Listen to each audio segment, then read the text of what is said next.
Hi. நீங்க எந்த நாட்டுக்கு வேணா போங்க. உங்ககிட்ட எதுவுமே இல்ல. ஒரு விஷயம் மட்டும் உங்க கையில கிடைக்குது அப்படின்னா, அந்த விஷயத்த வச்சு நீங்க எந்த நாட்டுக்கு போனாலும் பொழச்சுக்கலாம். அது வேற ஒண்ணும் இல்ல. டாலர் தான். சரியா? இந்த வீடியோல எத பத்தி பேச போறோம்னா, டாலருடைய முக்கியத்துவத்த பத்தி நான் பேச போறேன். சரியா? Welcome to my channel Santosh infinity facts.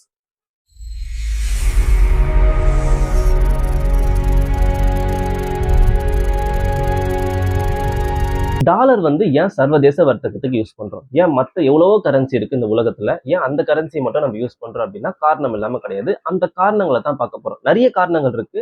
நான் முக்கியமான 4 காரணங்கள உங்களுக்கு சொல்றேன். ரொம்ப யூஸ்ஃபுல்லா இருக்கும். சரியா? ஓகே. ஃபர்ஸ்ட் காரணம் என்ன? ஸ்டெபிலிட்டி. ஒரு கரன்சி நம்ம சர்வதேச வர்த்தகத்துக்கு பயன்படுத்துறோம் அப்படின்னா, அந்த கரன்சி ஸ்டேபிளா இருக்கணும். அதாவது தமிழ்ல என்ன சொல்லுவாங்கன்னா, நிலைத்தன்மையா இருக்கும். இது புரியிறபடி நான் ஒரு எக்ஸாம்பிளோட சொல்றேன்.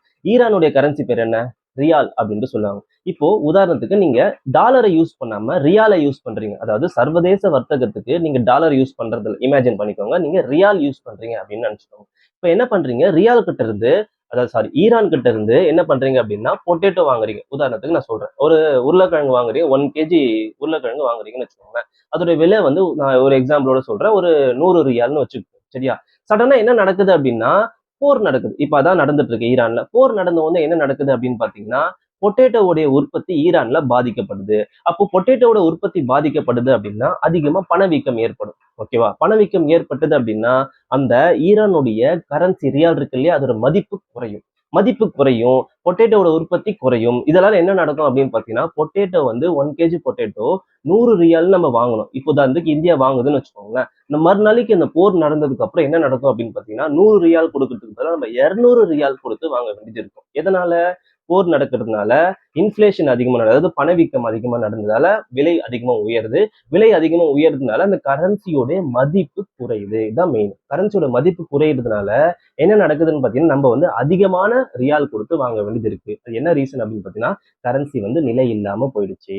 சோ அப்போ ஒரு கரன்சி சர்வதேச வர்த்தகத்துக்கு நம்ம பயன்படுத்தணும் அப்படின்னா அது என்னவா இருக்கணும் அப்படின்னு பாத்தீங்கன்னா நிலைத்தன்மையா இருக்கணும், ஸ்டெபிலிட்டியா இருக்கணும், ஸ்டேபிளா இருக்கணும் அந்த கரன்சி. அது எக்ஸாம்பிள் பாத்தீங்கன்னா நம்ம டாலர் தான். சரியா? அடுத்து என்ன அப்படின்னு பாத்தீங்கன்னா பிரிட்டன் வூட் அக்ரிமெண்ட் 1944 இரண்டாம் உலக போருக்கு அப்புறம் போடப்பட்டதுதான் இந்த அக்ரிமெண்ட். என்ன அக்ரிமெண்ட் அப்படின்னா இந்த உலக போர்னால சர்வதேச வர்த்தகம் அதிகமா பாதிக்கப்பட்டுருச்சு. அப்ப என்ன பண்ணணும்? சர்வதேச வர்த்தகத்தை ஊக்குவிக்கணும்.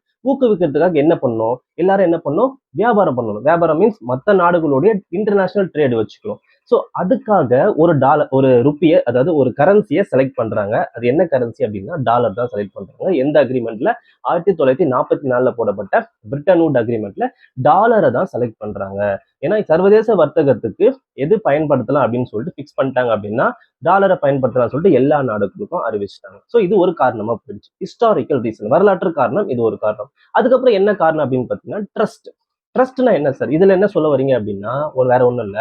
ட்ரஸ்ட்ன்றது எப்படி நீங்க பிக்ஸ் பண்ணுவீங்க? இப்போ உங்களுடைய பிளேஸ்ல ஒரு நம்பகத்தன்மையான ஒரு பர்சன் இருக்காரு. உங்களுக்கு தெரிஞ்சவர் எல்லாருமே அவர் பார்க்கறது ஒரு ஜெனுவனான பர்சன் வச்சுக்கோங்க.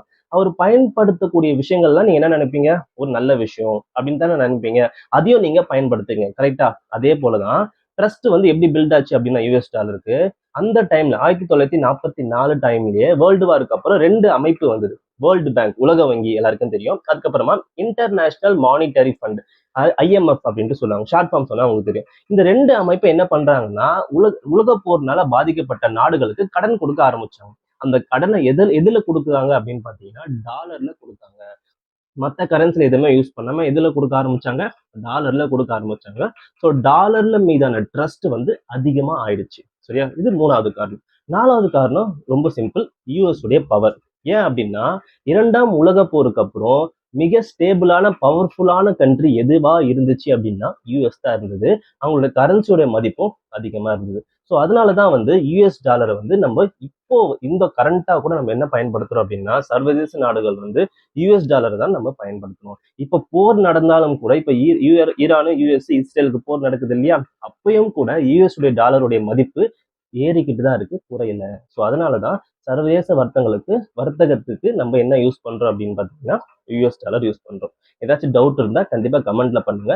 நீங்க வேற ஏதாச்சும் டாபிக்கை பேசணும்னாலும் நீங்க கமெண்ட்ல டிஸ்கஸ் பண்ணுங்க. நான் அதை பத்தி நான் பேசுறேன். சரி, அது டவுட் இருந்தாலும் கமெண்ட் பண்ணுங்க. தேங்க்யூ, பாய்.